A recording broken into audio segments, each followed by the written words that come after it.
Hello everyone, I'm Sophie and I'm currently at Kechara Forest Retreat, Bentong, Malaysia.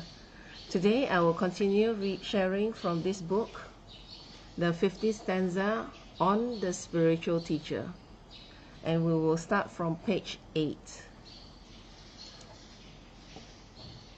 Seeing only good qualities in your spiritual teacher, therefore, is the way to develop these qualities yourself. Normally, most people are blind to their own shortcomings, while the faults of others shine out clearly. But if you did not possess these same faults yourself, you'll not be able to recognize them in others. If there are two pieces of fruit, sorry, I've done this yesterday, so I'll actually start from page. Let me see this.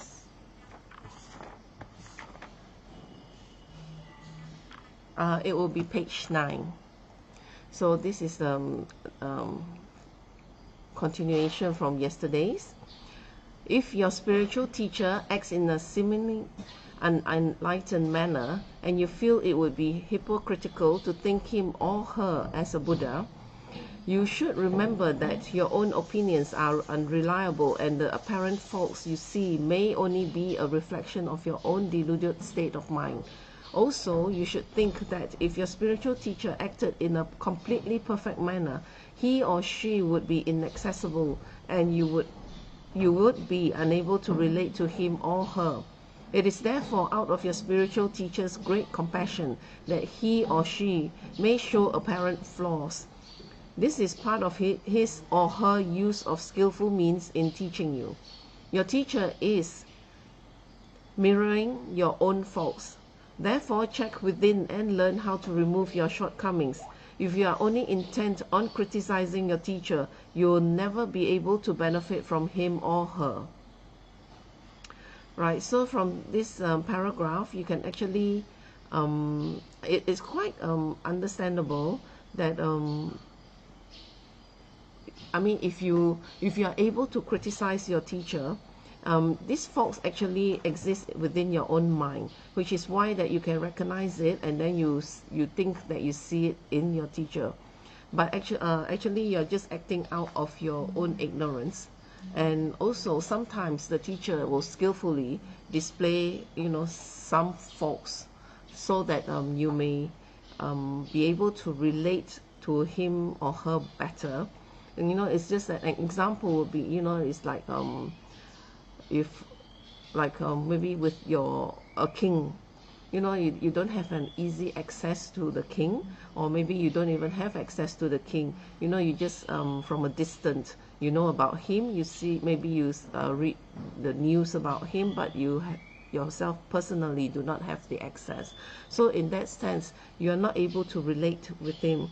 So when the teacher display which as in skillfully display the faults, so that you may have that the feeling that well, at least there's something that you think that you share in common, that makes you to be able to understand or maybe even learn from that.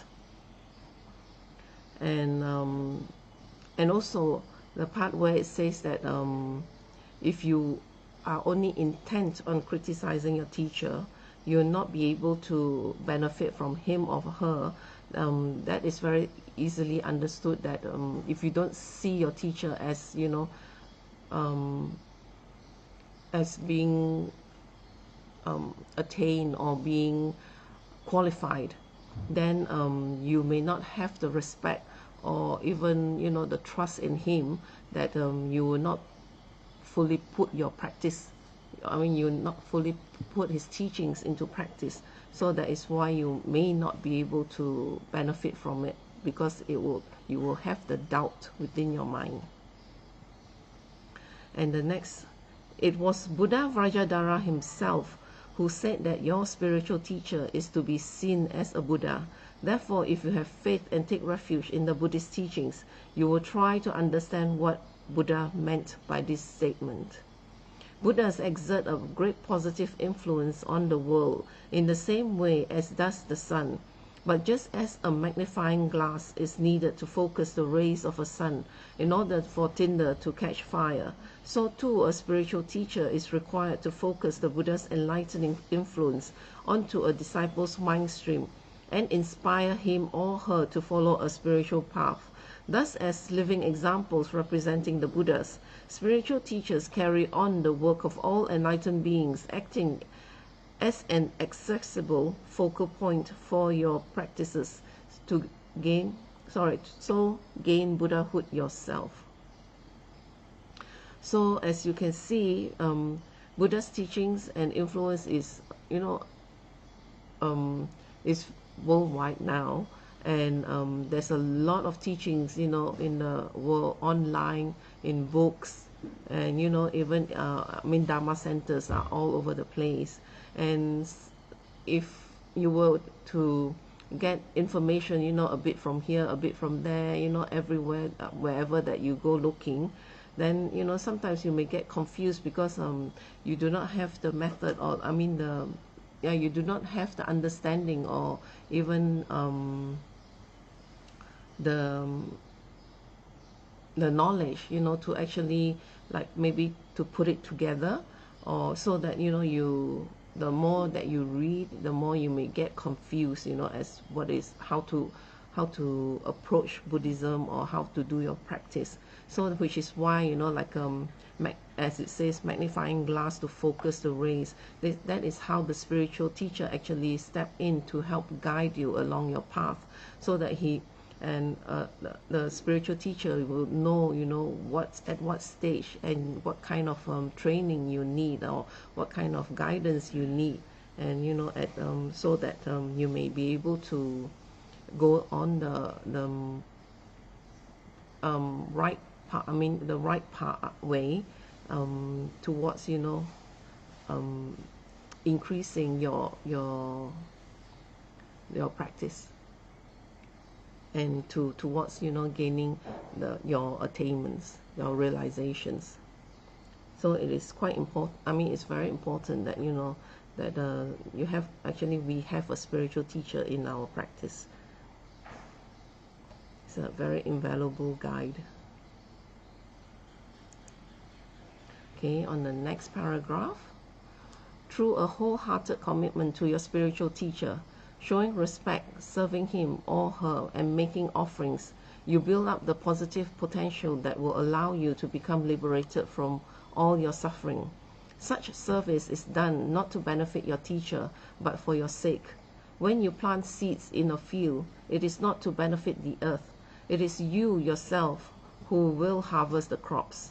Therefore, with the proper committed attitude towards your spiritual teacher, seeing him or her as a Buddha, the positive energy you exert in his or her direction, the closer you come towards Buddhahood yourself. Likewise, if you hate your spiritual teacher and generate negative energy towards him or her, you are deliberately casting yourself away from his or her state of enlightenment and its freedom from pain. As a result, you bring intense suffering upon yourself.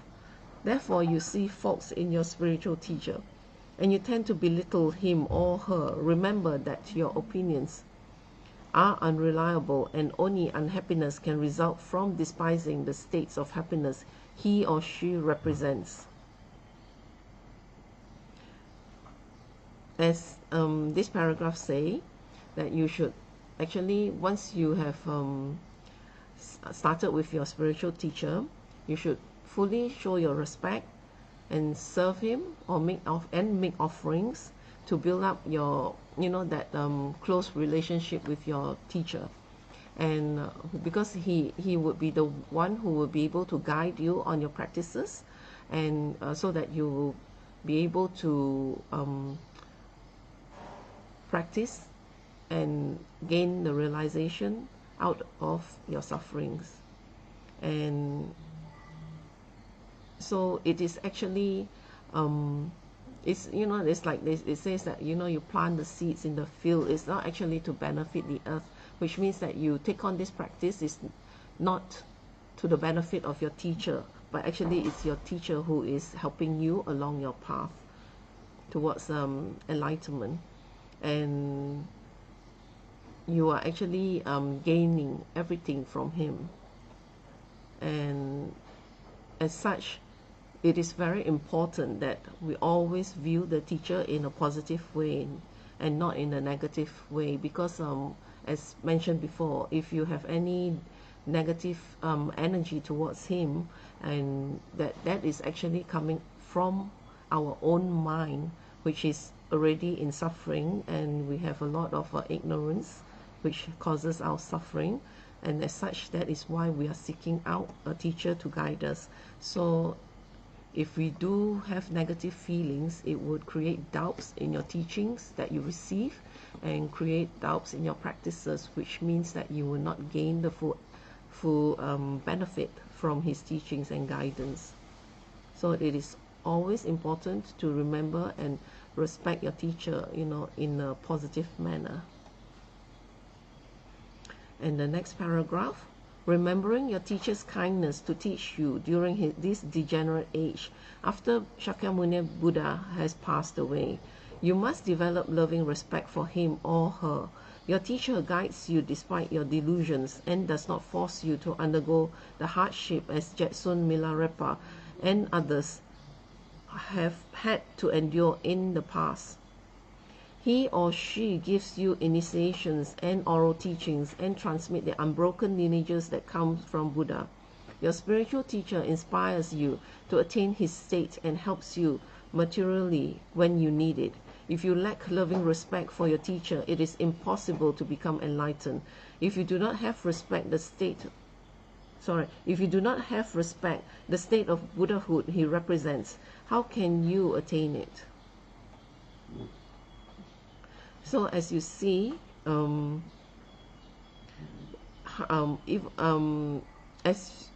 Shakyamuni has passed on already about 2,600 years ago. So the representative of Buddha Shakyamuni is our guru.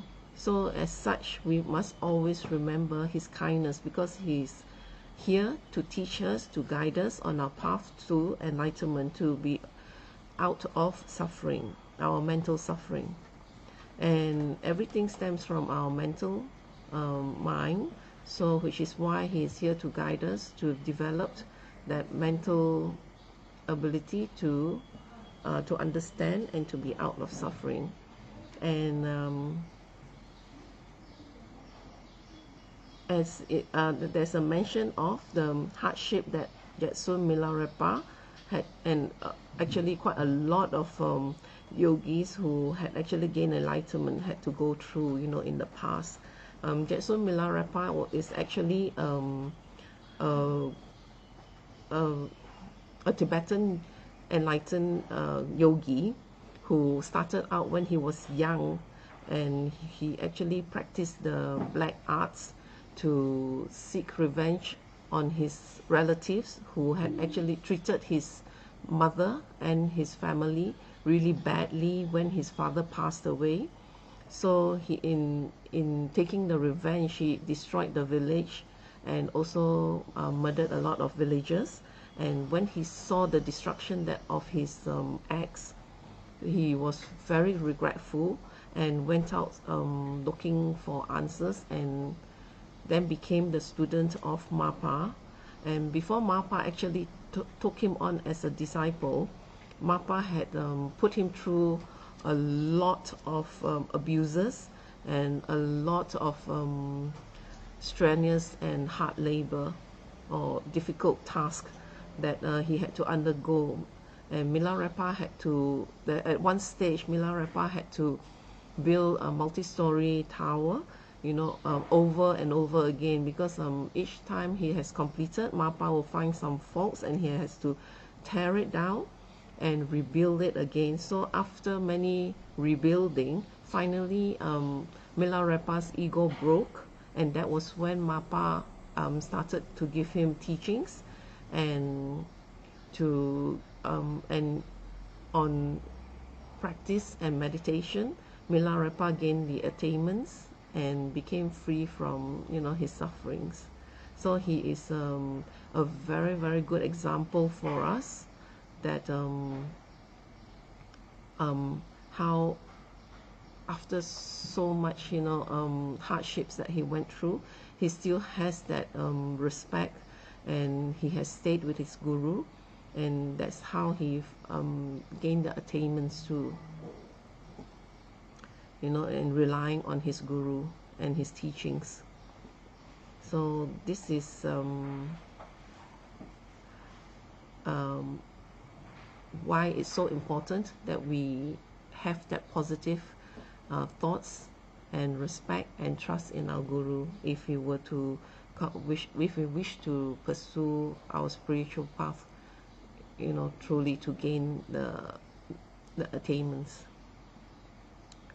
So with this, I will end my sharing session for today, and I will continue on tomorrow. And so we'll end this session with a completion dedication in Tibetan. Jangyup Senjo Rinpoche, Maki Panam Yishi, Gepanam Pame Payang, Goni Gondo Pewashu, Tony Dowa Rinpoche, Maki Panam Yishi, Gepanam Pame Payang, Goni Gondo Pewashu, Daso Jini Zapagewadi, Tandandro Aguna Gampadang, Jepa Jesu no Santrapai, Tamping Imporindusa, Se Sho, Kewa Kuntu Yandalam Madan, Drami Jogi Pala no Jogi, Sadam Dangi Yote Razone, Doji Changi Opangatus, Gewadi, Yududa, Lamasang Yudrione, Dro Jika malupa dei sala gopa joki ga posonga pa josu nampa pewala keki sama siwadang tungki malu sawasho dadam songi dusunda drewa songi latene gewa losantrapai tampa yuriva gyushi ni modele sendele ni migunyandele shi ni sentatu dele pel kuncho songi jingilu kuncho songi ngotuso kuncho songi trasi sho jesu nama kusen rapting shing nam katrini chocho ke pada losam tempe dromi sop songi droe mun satatoni gyushi gangwe rawe ko shin kam den bendan dewa manu gyuini chandran zik wan tensing get so yi shape shiri baru den gyushi Home Dompe Ngotro Malupa, then the Dala Salduso, Kodan Dempa Longchot Nam, Kepa Sushik Shukten Sel. Thank you for sharing your time with me, and see you tomorrow.